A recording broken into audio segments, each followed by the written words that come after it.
మహానాడు కడపలో పెట్టడానికి కారణం ఏంటండి? రాయలసీమలో జగన్మోహన్ రెడ్డి గారు ఒకటే చెప్పారు, మా రాయలసీమ జోలికి మీరు అడుగు పెట్టలేరని చెప్పడం జరిగింది. మేము ఇక్కడ 7 సీట్లు గెలిచాము, కడపలో అడుగు పెట్టాము. వైసీపీని పడకేయించడానికి కడప రావడం జరిగింది.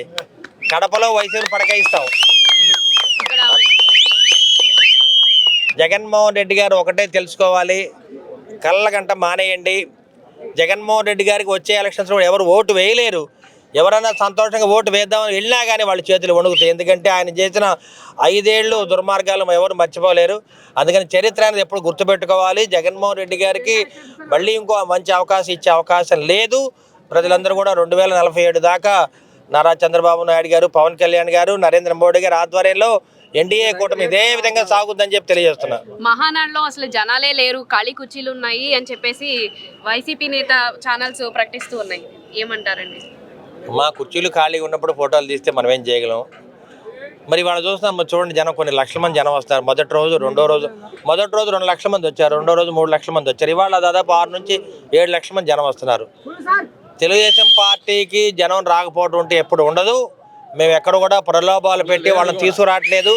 వాళ్ళకి బస్సులు ఏర్పాటు చేయలేదు, అన్నం పెట్టలేదు. ఎవరికి వాళ్ళు బస్సులు ఏర్పాటు చేస్తున్నారు, వాళ్ళంతా వాళ్ళే రావడం జరిగింది. ప్రజలందరూ కూడా ఏ కార్యక్రమాన్ని చేపట్టినా, అమరావతి ఉద్యమాన్ని చేపట్టినా కానీ, యువగళం చేపట్టినా కానీ అందరూ కూడా కొన్ని లక్షల మంది జనం రావడం జరుగుతుంది. కాబట్టి ఇక్కడ మాకైతే జనానికి లోటు లేదు. కొన్ని లక్షల మంది జనం స్వచ్ఛందంగా వచ్చారు. జగన్మోహన్ రెడ్డి గారి మీటింగ్లకు అయితే వాళ్ళు మందు బాటిల్ ఇవ్వాలి, అన్నం పెట్టాలి, బస్సులు ఏర్పాటు చేయాలి. అదేవిధంగా మేమైతే అటువంటి పరిస్థితి మాకు లేదు. తెలుగుదేశం పార్టీకి అటువంటి దుస్థితి లేదు. మా బలమే కార్యకర్తలు. 1 కోటి మంది కార్యకర్తలు ఇవాళ సభ్యత్వం నమోదు చేసుకున్నారు. కాబట్టి మాకు 1 కోటి మంది ఎక్కడికి పిలిపించినా ఎంత దూరమైనా వస్తారు. పాకిస్తాన్ మీద యుద్ధానికి కూడా మా వాళ్ళందరూ కూడా సిద్ధంగా ఉన్నారు. ఇప్పుడు వైఎస్ఆర్ నేతల చుట్టూ తెలుగుదేశం జెండాలు కట్టారు. మేము పార్టీ అధికారంలోకి వచ్చాక మీ ఇంటికి జెండాలు కడితే మీరు ఊరుకుంటారా అని చెప్పి వైసీపీ నేతలు అడుగుతున్నారు. దానికి ఏమంటారు? అది పొరపాటమ్మా. ఎందుకంటే ఈ మహానాడు పండుగ వాతావరణం ఉన్నప్పుడు జెండాలు కానీ ఫ్లెక్సీలు కానీ ఎక్కడ పడితే అక్కడ కడతాం. ఒక్కరోజు కట్టినందుకు వచ్చే నష్టం వాళ్ళకైతే ఏం లేదు.